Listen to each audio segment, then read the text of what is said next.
Rajarhat new টাউনের বিধায়ক তাপস চ্যাটার্জির সই এবং স্ট্যাম্প জাল করে একাধিক বেআইনি নির্মাণের প্ল্যান পাশ করিয়ে দেওয়ার অভিযোগে উত্তাল রাজারহাট নিউ টাউন। এই ঘটনায় ইকো পার্ক থানার পুলিশের হাতে গ্রেফতার তাপস চ্যাটার্জি ঘনিষ্ঠ সুভাষ সেনগুপ্ত নামক এক ব্যক্তি। আজ অর্থাৎ শুক্রবার তাকে বারাসত আদালতে তোলা হবে এবং পুলিশের পক্ষ থেকে নিজেদের হেফাজতে নেওয়ার আবেদন জানানো হবে। প্রসঙ্গত, বিধাননগর জুড়ে বেআইনি বহুতল নির্মাণের অভিযোগ উঠেছে। চলতি বছরের 12 জুলাই ইকো পার্ক থানায় এক অভিযোগ দায়ের হয়। রাজারহাট নিউ টাউনের বর্তমান বিধায়ক তথা রাজারহাট গোপালপুর পৌরসভার প্রাক্তন চেয়ারম্যান তাপস চ্যাটার্জির সই জাল করে প্ল্যান তৈরি করা হয়েছে বলে অভিযোগ। অভিযুক্ত সুভাষ সেনগুপ্ত নিজেকে বিধায়কের ঘনিষ্ঠ বলেই পরিচয় দিতেন। সুভাষ সেনগুপ্ত স্থানীয় তৃণমূল নেতা বলেই পরিচিত। অভিযোগ, এক প্রাক্তন সেনাকর্মী পিন্টু নাথের থেকে 2,60,000 টাকা নিয়ে এই বেআইনি প্ল্যান তৈরি করে দিয়েছিলেন সুভাষ, যেখানে বিধায়কের জাল সই ছিল।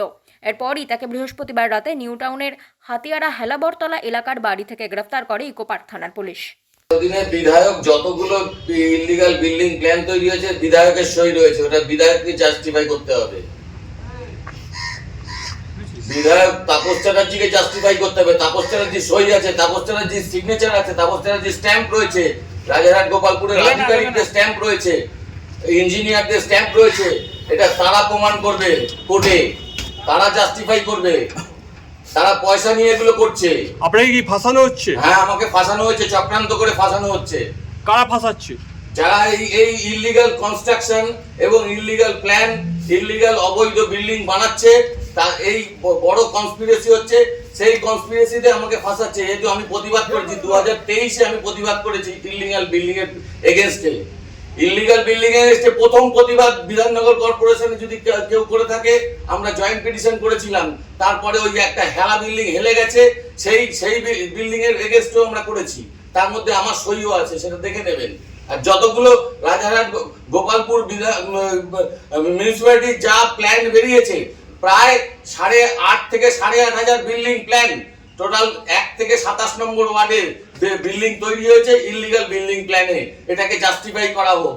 প্রায় 3,000 কোটি টাকা স্ক্যাম হয়েছে, রাজ্য সরকারের রাজস্ব ক্ষতি হয়েছে।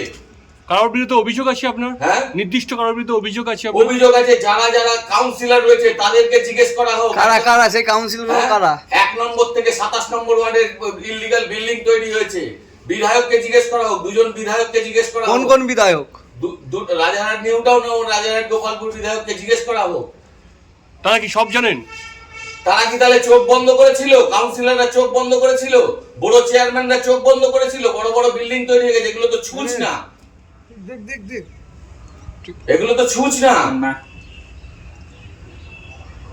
আমি এর বিরুদ্ধে প্রতিবাদ করেছি। তাই জন্য এটা বাস্তবায়ন করার জন্যই আমি আমার আজকে এই জায়গায় এসছে। এটা আমি কিন্তু উচ্চতর ভাবে, যাতে প্রশাসনিক ভাবে উচ্চতর তদন্ত করে এর পুরো কাহিনীটা বের করা হয়। যে 1 নম্বর ওয়ার্ড থেকে 27 নম্বর ওয়ার্ডে যে ইলিগাল কনস্ট্রাকশন হয়েছে, সেই ইলিগাল কনস্ট্রাকশনকে যাতে ধরা হয়।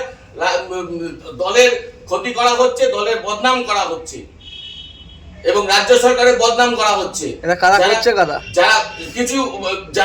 যারা করছে সেটা তদন্ত করে দেখা হোক। 1 নম্বর ওয়ার্ড থেকে 27 নম্বর ওয়ার্ড। দল বলতে?